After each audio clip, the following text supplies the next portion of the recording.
This month, we've been talking about mom guilt and how, as moms, especially working moms, we tend to put everyone else's needs before our own, and then we feel guilty taking the time for ourselves because we're already spending so much time during the week at work. And even if you work from home, you are working and your time and your energy is spent away from your family. And when we're not working, there are just so many other things demanding our time and our energy. But this month, I've been sharing ways to help you change your mindset, change your habits, adjust your schedule, create boundaries, all so you can create that time and space, both physically and mentally, to start putting yourself first. If you haven't listened to my September episodes yet, please do yourself and your future self a favor and go check them out. I also created a freebie to help you find more time in your day that is just for you. And I've learned over the years that the best time for me and the best time for most moms is in the morning before the house wakes up, when it's peaceful and quiet and there's no one else demanding your time or your attention. So I created my Mornings Meet Simple guide. I linked it in the show notes, so make sure you go grab your free copy today. One of the things that all moms need in their life and that most of us put so low on our priority list is physical activity. There are just not enough hours in the day, and going to the gym, finding someone to watch the kids or to cook dinner or to make breakfast is just impossible, or we feel it's just not worth it. But where there is will, there is always a way. And that's why I invited today's guest, Becky Bonaventura, to the show to talk to us moms that have all the excuses in the world on how we can start putting our health and our bodies first. So let's get started. Are you feeling overwhelmed trying to juggle all the many hats you wear as a working mom? Do you want more quality time with your family without distraction of work and time alone to take care of yourself and your needs? Welcome to Mom Wife Career Life. I'm Kerri, a wife, mom of 3, and a recovering perfectionist. In this podcast, I will teach you how to create balance in your life by implementing healthy habits, organizing your home and your schedule, being intentional with your time and in your relationships, and most importantly, how to start putting your needs first, because no one can pour from an empty cup. Grab that second cup of coffee, or if you're anything like me, your third.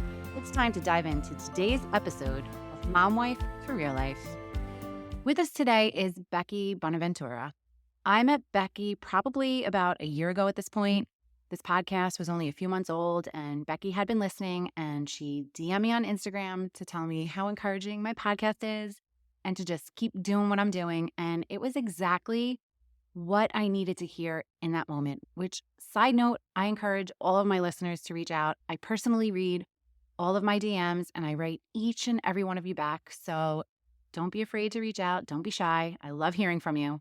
But Becky and I chatted some more, and I actually offered her a free coaching session. I was just starting my coaching business and I wanted to validate my coaching approach. And during our session, I was just so impressed by all the things she was juggling, especially with a then infant, and just her amazing energy. We've kept in touch over the year, and she recently started her own coaching practice, which we'll get into in a bit. But now the tables have turned and we've switched roles, and now she is coaching me. She is helping me make physical fitness one of my non-negotiables, which is hard for me to do. And I knew I just had to have her on the show. Over the last decade, Becky has gained a wide variety of experience in the field of athletic development. She has worked with youth, high school, college, and adult athletes in one-on-one, small group, and team settings, spanning the facility gamut from outdoor and minimalist to state-of-the-art college weight rooms. She has worked with individuals and teams competing at the highest level of collegiate athletes, as well as adults looking to get back into a healthy routine after time spent prioritizing other good and important things like starting a family and building a fulfilling career.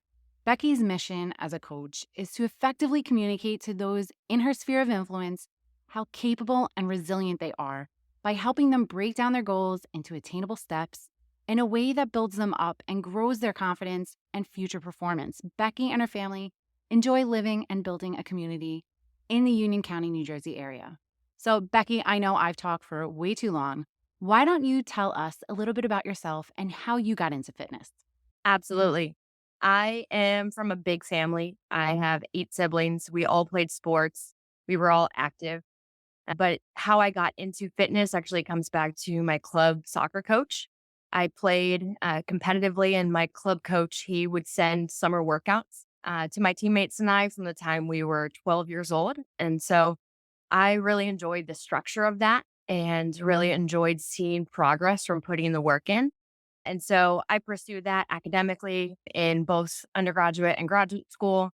And then as I became a mom, I have two young kids. I just realized, although I work and have worked with competitive athletes, I have just come to understand how hard it is for working professionals and for parents, especially, to find time to work out. And so I was driving to work one day and the concept for action plan came to my mind. And that's how I got into at home personal fitness and just am really excited about this new venture and what it can offer for busy working moms. I love it. And what do you think holds most people back from exercising, especially working moms like myself?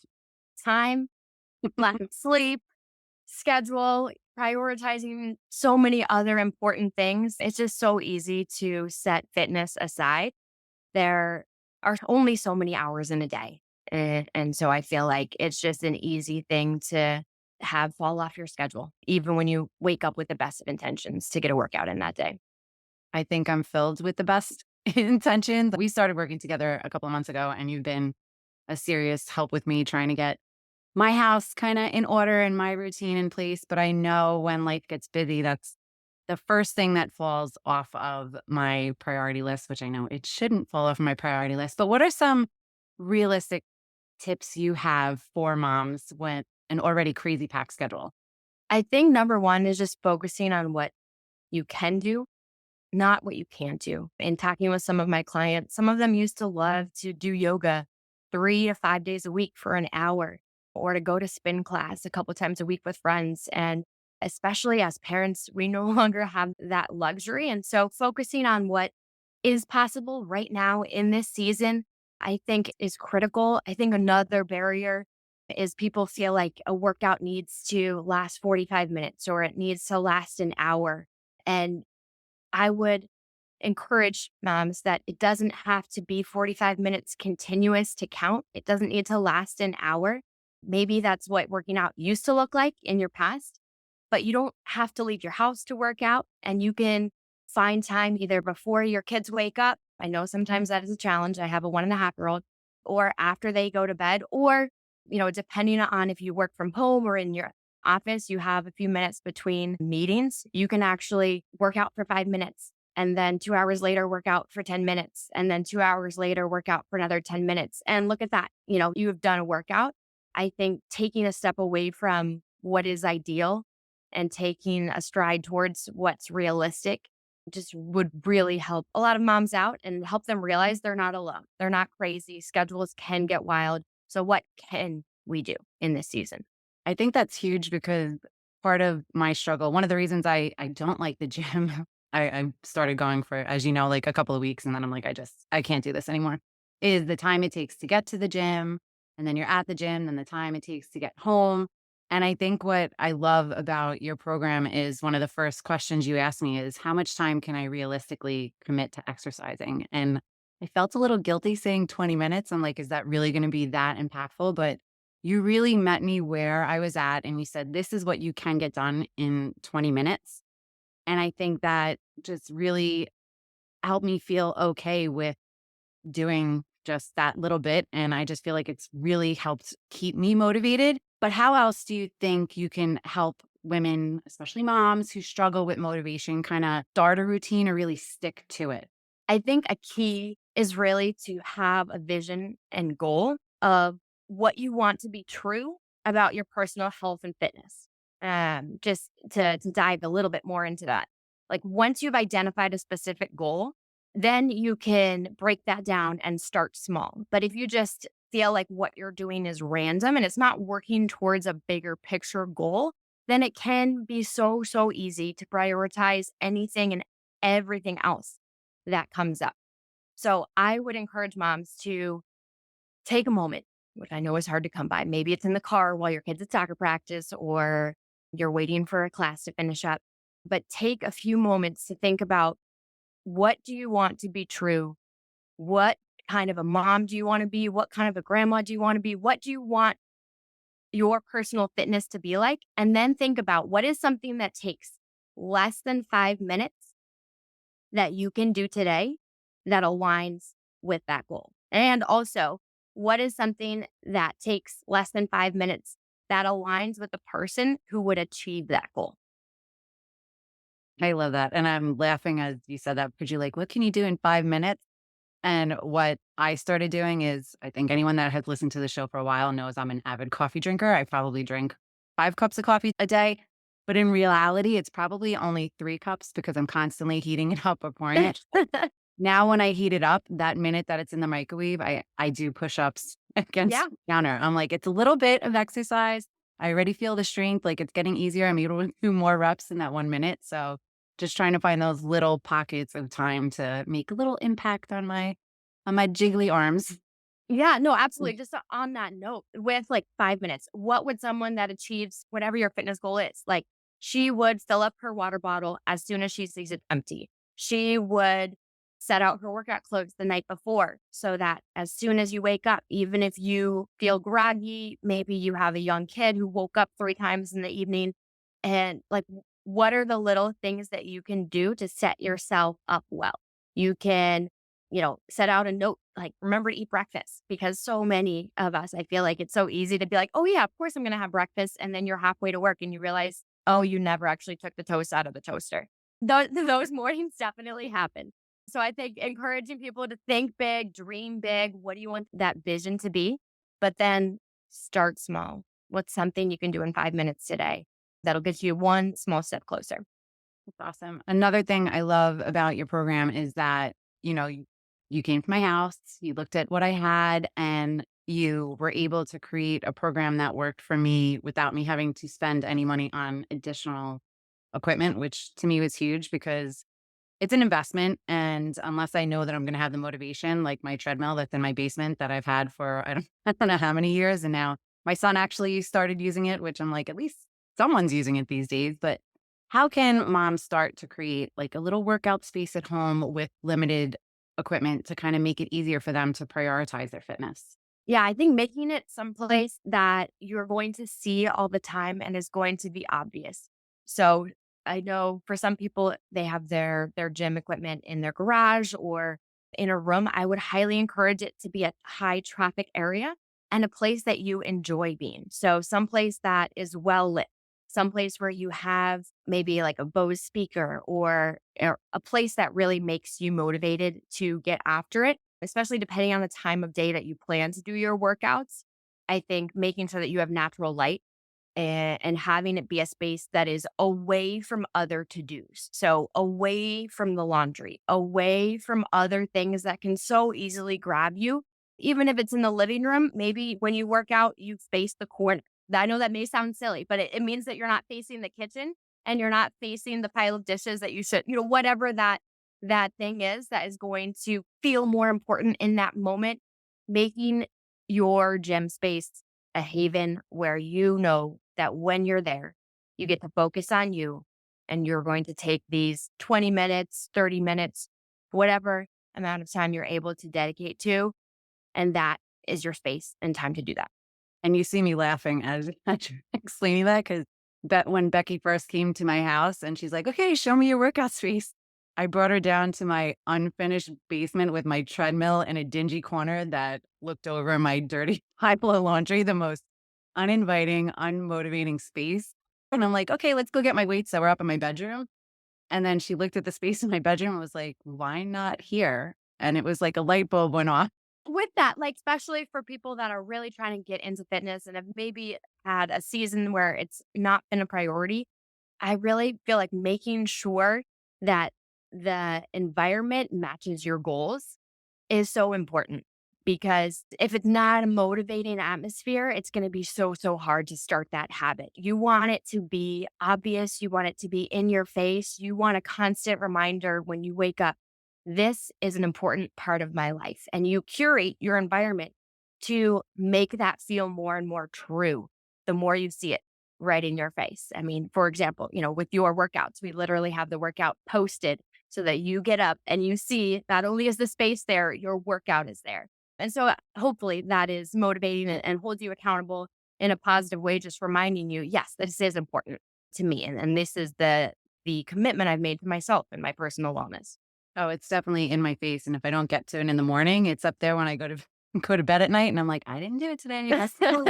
So a lot of it comes down to mindset. So when a mom feels overwhelmed and has no energy at the end of the day, what tips do you have to kind of help shift the mindset to make fitness a priority? I think making sure that you plan ahead and put it on your schedule. I know just how important time blocking has been for me. And that doesn't necessarily mean that I work out the instant that that comes up. Obviously, I work full time and, there are some things that may shift over a little bit, but I purposely schedule more time than I actually need for my workout, knowing that on the front end, it may take me 20 minutes longer to get into the workout. So planning that buffer in, scheduling it, and then just start. You know, you just have to commit to starting the warm up. And some days, if by the time you finish your warm up, you're like, I actually really need to get this done, whether it's something for your family, whether it's something for work, at least you've done the warm up. But chances are, once you've done the warm up, you're going to be optimistic enough that you want to go ahead and finish that workout. I feel like, yesterday, for example, I was just not having the best day. And I was like, I got to work out. It's on my schedule. I'm going to start it 25 minutes after I planned on it, but I'm going to start it. And by the time the workout was done, I felt like I could conquer the world. And I feel like that is the message that I really want to get across to moms is it's not just another thing to feel guilty about not getting to. It is something that can really positively impact your health from a physical standpoint, from a mental standpoint, from a confidence standpoint. And that is why I feel like fitness for moms is so important is the carryover that it has just to your aura and your presence. It makes such a difference. And I found that for myself personally. And I love being able to share that with my clients, just the holistic aspect of making that. I love that. I love that. For moms just starting out on their fitness journey, how important is it to be kind to yourself and to really avoid comparing yourself to others? I feel like that is so, so important and so difficult in this modern era with social media constantly at our fingertips and seeing videos of people doing incredible athletic feats or also, examples of edited photos or videos where it may not all be completely accurate information that you're looking at. I think it's important to realize that everyone is starting at a different place. And I know that gyms or workout classes can seem really intimidating, especially for those that don't have experience working out and have that in their backgrounds. But I think recognizing that being consistent and finding something that really brings you joy and that you enjoy doing, that is the most important part of that process. And in order to see progress, it has to be something that you enjoy doing, that you feel confident doing. I know when we first met, we talked, and one of the things that I remember you saying is like you want to be a runner, but you don't necessarily enjoy that. You would rather walk. You have the treadmill, but you'd rather not use it.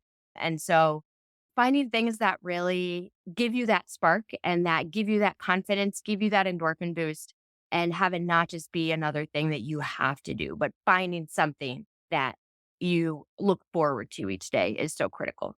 Yeah, I think one of the reasons I didn't like the boot camp that I started was because the other women in it were so far advanced. And I just felt like I was the pathetic little mom in the back corner that couldn't do anything. And while some people would make that motivate them, I just felt like I did not belong at all. So I'm a lot more comfortable in my own home with your guidance, teaching me how to do things correctly. Cause I think that's another thing that holds a lot of people back, especially when it comes to weightlifting, which is what I'm trying to get into to really build my muscles up as I'm creeping on my mid 40s, which I hate to admit, but my upper body strength I've just never had it. By the end of this year, my goal is to be able to do a push up. I'm pathetic and can't do a push up, even a girly push. But I think that's a big part of it is just the comparison when you go to the gym or, I'm constantly looking at reels of people working out and I send them to myself, but I'm like, I'm never going to be able to do that. So that's a really good point. What are some of your favorite quick and effective exercises that moms can start doing at home when they have like 15 to 20 minutes to spare? I think to get the biggest bang for your buck with exercises, I think making them total body exercises or single leg exercises, those are the most beneficial. A few examples would be a dumbbell squat to press. So, with that, you're holding the weight in your arms at your shoulder height and you're squatting down to parallel with the floor. And then as you stand up, you send the dumbbells up over your head into that overhead press. So, with that movement, you are getting a squat, you're getting an overhead press. It's challenging from a cardiovascular standpoint as well, depending on how many reps you're doing it for. Another example, and I know you got to try this one firsthand, but the single leg squat to a bench where you're having a balance component to it and just the stability aspect. It really is a full body exercise. And there are so many ways to progress that exercise. You can start with level one, and then there's different small tweaks that you can make to make that quite a bit harder without having to add even any weight. And another example would be a reverse lunge with an overhead press. So that's also getting the lower body and upper body working together. Some other exercises that incorporate more direct core would be a plank position that you hold, and then you're doing a dumbbell row from that position. So you're really having to stabilize through your core, through your glute, through your whole body with that position. And then one of my personal favorites that I've enjoyed recently is a split squat single leg RDL with a row. And that I know sounds very complicated, but really what it means is that you're really getting your glutes and your hamstrings at the same time as you're getting your core, at the same time you're getting your upper back. So in terms of biggest bang for your buck, that could be 10, 15 minutes where you get better, get stronger, and you had a lot of fun. And mentally you had to be engaged as well. Because for me, that's important is I love skill-based exercises where I'm not just going through the motions, but I'm really having to think about it. And that may just be me, but I really enjoy that mental engagement piece as well. I love it. This is a great place for us to take a pause. Make sure you come back tomorrow to hear part 2 of our interview with Becky, where she shares her tips on how to create and stick to a good fitness routine. She also shares her favorite time management tool, which I'm excited to start using too. I really want to help you on your work life balance journey, especially getting fitness back into your schedule. So if you haven't already joined our Facebook community, come on over and hang out with us at Work Life Balance for Working Moms. And if you don't already follow the show, take a second and hit that follow button so you never miss another episode. And if you have an extra minute, I'd really appreciate it if you could rate the show so we can help more moms like you find balance in their life too. Sending you so much love and light until next time on Mom Wife Career Life with Kerri Pat. Before you go, if you found this podcast helpful, I would be so grateful if you would take a minute, go on over to iTunes and leave me a review. If you have other stressed out mamas in your life that you feel this podcast could help, take a screenshot of this episode, post it on your Instagram stories and tag me, and let them know that they are not alone and they can create balance in their life too. If there's a topic you'd like me to cover or you just want to connect, DM me on Instagram at mom.wife.career.life. Or come on over and hang out in our free Facebook community, Work Life Balance for Working Moms. Sending you so much love and light until next time on Mom Wife Career Life with Kerri Pat.